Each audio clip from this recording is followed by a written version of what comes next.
ಜೆಟ್ಲ್ಯಾಕ್ನಲ್ಲಿ late night ವರೆಗೂ ಕೂಡ ನಡೆದಂತ ಪಾರ್ಟಿ ವಿಚಾರಕ್ಕೆ ಸಂಬಂಧಪಟ್ಟ ಹಾಗೆ ಯಾಕೆ ಅಲ್ಲಿದ್ದಂತ ಸ್ಟಾರ್ಸ್ಗಳ ಮೇಲೆ ಕ್ರಮ ಕೈಗೊಂಡಿಲ್ಲ ಅನ್ನುವ ಬಹುದೊಡ್ಡ ಪ್ರಶ್ನೆಯನ್ನ ರಿಪಬ್ಲಿಕ್ ಕನ್ನಡ ಮಾಡಿತ್ತು, ಮತ್ತೆ ರಾಜ್ಯದ ಜನರು ಕೂಡ ಮಾಡಿದ್ರು. ಈಗ ದರ್ಶನ್ ಸೇರಿದಂತೆ ರಾಕ್ಲೈನ್ ವೆಂಕಟೇಶ್ ಸೇರಿದಂತೆ ಕಾಟೇರ ಸಿನಿಮಾದ ಸಕ್ಸಸ್ ಮೀಟ್ ನಲ್ಲಿ ಇದ್ದಂತ ಸ್ಟಾರ್ಸ್ ಎಲ್ರಿಗೂ ಕೂಡ ಪೊಲೀಸರು ನೋಟಿಸ್ ಅನ್ನ ಕೊಟ್ಟಿದ್ದಾರೆ. ಬೆಳಗಿನ ಜಾವ 3 ಗಂಟೆವರೆಗೂ ಕೂಡ ಜೆಟ್ಲ್ಯಾಕ್ನಲ್ಲಿ ಪಾರ್ಟಿ ಮಾಡಿದ್ದು, ನಿಯಮವನ್ನ ಉಲ್ಲಂಘಿಸಿ ಅಲ್ಲಿ ಪಾರ್ಟಿ ಮಾಡಿದ್ದು.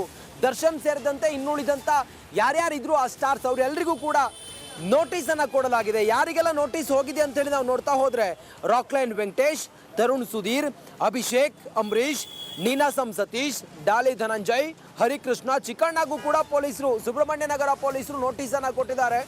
ಆ ಮೂಲಕ ಈ ಪ್ರಕರಣದಲ್ಲಿ ಅಲ್ಲಿ ಜೆಟ್ಲ್ಯಾಗ್ ಮ್ಯಾನೇಜರ್ ಮೇಲೆ ಕೇಸ್ ದಾಖಲಾಗಿತ್ತು. ಆದರೆ ಯಾರ್ಯಾರಿದ್ರು ಲೇಟ್ ನೈಟ್ ಪಾರ್ಟಿ ಮಾಡಿದವ್ರು ಯಾರು, ಡ್ರಗ್ ಏನಾದರೂ ಕನ್ಸ್ಯೂಮ್ ಮಾಡಿದ್ರ, ಇದೆಲ್ಲವೂ ಕೂಡ ಅಲ್ಲಿ ಚರ್ಚೆ ಆಗಿತ್ತು. ಆದರೆ ಪೊಲೀಸರು ಅವರ ವಿರುದ್ಧ ಕ್ರಮವನ್ನು ತೆಗೆದುಕೊಂಡಿಲ್ಲ ಅನ್ನುವ ಬಹಳ ದೊಡ್ಡ ಕೂಗು ಕೂಡ ಇತ್ತು. ಈಗ ಈ ಸದ್ಯಕ್ಕೆ ಸುಬ್ರಹ್ಮಣ್ಯ ನಗರ ಪೊಲೀಸರು ಅಲ್ಲಿದ್ದಂಥ ಸ್ಟಾರ್ಸ್ಗೂ ಕೂಡ ನೋಟಿಸ್ ಅನ್ನ ಕೊಟ್ಟಿದ್ದಾರೆ, ವಿಚಾರಣೆಗೆ ಬನ್ನಿ ಅಂತ ಹೇಳಿ.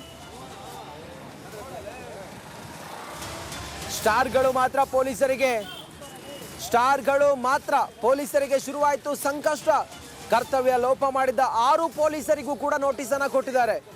ಪೊಲೀಸರ ಕರ್ತವ್ಯ ಲೋಪದ ಬಗ್ಗೆ ರಿಪಬ್ಲಿಕ್ ಕನ್ನಡ ವರದಿಯನ್ನ ಮಾಡಿತ್ತು. ಠಾಣಾಧಿಕಾರಿ, ಸಬ್ ಇನ್ಸ್ಪೆಕ್ಟರ್, 4 ಕಾನ್ಸ್ಟೇಬಲ್ಗಳಿಗೆ ನೋಟಿಸ್ ಅನ್ನ ಕೊಡಲಾಗಿತ್ತು. ಸ್ಟಾರ್ಗಳಿಗೆ ಮಾತ್ರ ನೋಟಿಸ್ ಕೊಟ್ಟಿಲ್ಲ. ಅಲ್ಲಿ ಯಾರ್ಯಾರು ಡ್ಯೂಟಿಯಲ್ಲಿದ್ದಂಥ ಪೊಲೀಸ್ ಯಾರಿದ್ದಾರೆ, ಸಬ್ ಇನ್ಸ್ಪೆಕ್ಟರ್, ಕಾನ್ಸ್ಟೇಬಲ್ಗಳು, ಅವರಿಗೂ ಕೂಡ ನೋಟಿಸ್ ಅನ್ನ ಕೊಟ್ಟಿದ್ದಾರೆ.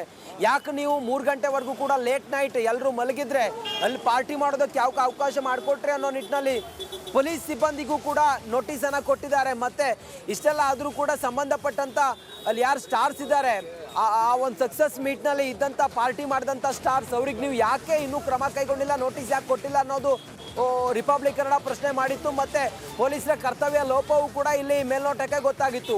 ಈ ನಿಟ್ಟಿನಲ್ಲಿ ಅಲ್ಲಿ ಪಾರ್ಟಿಯಲ್ಲಿ ಲೇಟ್ ನೈಟ್ವರೆಗೂ ಇದ್ದಂಥ ಸ್ಟಾರ್ಸ್ ಸೇರಿದಂತೆ ಕರ್ತವ್ಯ ಲೋಪ ಎಸಗಿರುವಂಥ ಪೊಲೀಸರಿಗೂ ಕೂಡ ಮೇಲಾಧಿಕಾರಿಗಳು ನೋಟಿಸ್ ಅನ್ನು ಕೊಟ್ಟಿದ್ದಾರೆ.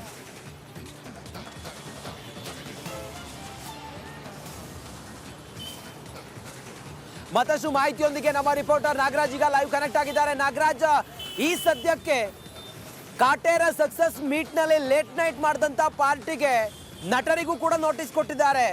ಯಾರಿಗೆಲ್ಲ ನೋಟಿಸ್ ಕೊಟ್ಟಿದ್ದಾರೆ ಮತ್ತೆ ಯಾವ್ಯಾವ ಪೊಲೀಸರು ಕರ್ತವ್ಯ ಲೋಪ ಎಸಗಿರೋದು ನೋಟಿಸ್ ಕೊಟ್ಟಿರೋದು ಮಾಹಿತಿ ಸಿಕ್ಕಿದೆ ನಾಗರಾಜ್?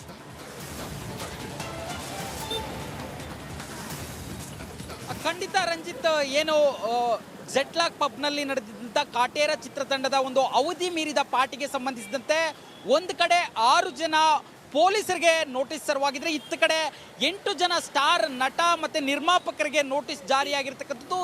ಏನು ಅವ್ರ ಮೇಲೆ ಸುಬ್ರಹ್ಮಣ್ಯ ನಗರ ಠಾಣೆಯಲ್ಲಿ ಪ್ರಕರಣ ದಾಖಲಾಗಿದೆ. ಅಬಕಾರಿ ಕಾಯ್ದೆ ಮತ್ತು ಕರ್ನಾಟಕ ಪೊಲೀಸ್ ಆ್ಯಕ್ಟ್ ಅಡಿಗಳಲ್ಲಿ ಒಂದು FIR ದಾಖಲಾಗಿದೆ. ಈ ರೀತಿಯಾಗಿ FIR ದಾಖಲಾಗಿದೆ. ಬೆಂಗಳೂರು ನಗರದಲ್ಲಿ 1 ಗಂಟೆಗೆ ಪಾರ್ಟಿ ಅವಧಿಯನ್ನು ಸೀಮಿತಗೊಳಿಸಿದ್ರು. ನೀವೊಂದು ಪಬ್ನಲ್ಲಿ ಕೂತು ಬೆಳಗಿನ ಜಾವ 4 ಗಂಟೆಗೂ ಮೀರಿ ಪಾರ್ಟಿಯನ್ನು ಮಾಡ್ತಾ ಇದ್ರಿ. ಇದಕ್ಕೆ ಸಂಬಂಧಿಸಿದಂತೆ FIR ದಾಖಲಾಗಿದೆ. ಇದಕ್ಕೆ ನಿಮ್ಮ ಸಮಜಾಯಿಷಿ ಏನು? ಇದನ್ನು ನೋಟಿಸ್ ತಲುಪಿದ ಕೂಡಲೇ ಬಂದು ಠಾಣೆ ತನಿಖಾಧಿಕಾರಿ ಮುಂದೆ ಉತ್ತರವನ್ನು ನೀಡಬೇಕು ಅಂತೇಳಿ ನಟ ಮತ್ತು ನಿರ್ಮಾಪಕರಿಗೆ ನೋಟಿಸ್ ನೀಡಿರ್ತಕ್ಕಂಥದ್ದು. ಇದರಲ್ಲಿ ನಟ ದರ್ಶನ್, ಹಾಸ್ಯ ನಟ ಚಿಕ್ಕಣ್ಣ, ಜೊತೆಗೆ ಡಾಲಿ ಧನಂಜಯ್, ನಿರ್ಮಾಪಕ ರಾಕ್ಲೈನ್ ವೆಂಕಟೇಶ್, ನಿರ್ದೇಶಕ ಸುಧೀರ್, ತರುಣ್, ಜೊತೆಗೇನೆ ಸಂಗೀತ ನಿರ್ದೇಶಕ V ಹರಿಕೃಷ್ಣ ಸೇರಿದಂತೆ 8 ಜನ ಸ್ಟಾರ್ ನಟ ನಿರ್ಮಾಪಕರಿಗೆ ನೋಟಿಸ್ ಅನ್ನು ನೀಡಿರ್ತಕ್ಕಂಥದ್ದು. ಇಲ್ಲಿ ನಟ ಮತ್ತೆ ನಿರ್ಮಾಪಕರು ಇವರು ಠಾಣೆಗೆ ಬಂದು ನಂತರ ಪೊಲೀಸ್ ಪ್ರಕ್ರಿಯೆ ಹೇಗಿರುತ್ತೆ ಅನ್ನೋದನ್ನ ನೋಡಕ್ಕೆ ಹೋದ್ರೆ ಇವರಿಂದ ಒಂದು ಹೇಳಿಕೆಯನ್ನು ದಾಖಲು ಮಾಡ್ತಾರೆ. ಇಲ್ಲಾಂದ್ರೆ ಏನು ಕರ್ನಾಟಕ ಪೊಲೀಸ್ ಆಕ್ಟ್ ಮತ್ತೆ ಅಬಕಾರಿ ನಿಯಮಗಳ ಉಲ್ಲಂಘನೆ ಆರೋಪ ಇವ್ರ ಮೇಲಿದೆ. ಇದಕ್ಕೆ ಸಂಬಂಧಿಸಿದಂತೆ ಇವರಿಗೆ ದಂಡವನ್ನು ಹಾಕುವ ಸಾಧ್ಯತೆ ಇರತಕ್ಕಂಥದ್ದು. ಸದ್ಯಕ್ಕೆ ಏನು ಈ ಚಿತ್ರತಂಡ ಈಗಾಗಲೇ ಪ್ರಮೋಷನ್ಗಾಗಿ ದುಬೈನಲ್ಲಿದೆ. ಹೀಗಾಗಿ ಅವರ ಸಂಪರ್ಕಕ್ಕೆ ಸಿಕ್ಕಿಲ್ಲ ಅಂತೇಳಿ ಪೊಲೀಸ್ ಮೂಲಗಳು ಹೇಳ್ತಾ ಇರ್ತಕ್ಕಂಥದ್ದು. ಈ ನಿಟ್ಟಿನಲ್ಲಿ ಅವರ ಮನೆಗೆ ನೋಟಿಸ್ ಜಾರಿಯಾಗಿದ್ದು, ಅವರು ಬೆಂಗಳೂರಿಗೆ ವಾಪಸ್ಸಾದ ಕೂಡಲೇ ಸುಬ್ರಹ್ಮಣ್ಯ ನಗರ ಪೊಲೀಸ್ ಠಾಣೆಯ ತನಿಖಾಧಿಕಾರಿ ಮುಂದೆ ಹಾಜರಾಗಲೇಬೇಕಾದಂಥ ಅನಿವಾರ್ಯತೆ ಸೃಷ್ಟಿಯಾಗಿರ್ತಕ್ಕಂಥದ್ದು ರಂಜಿತ್.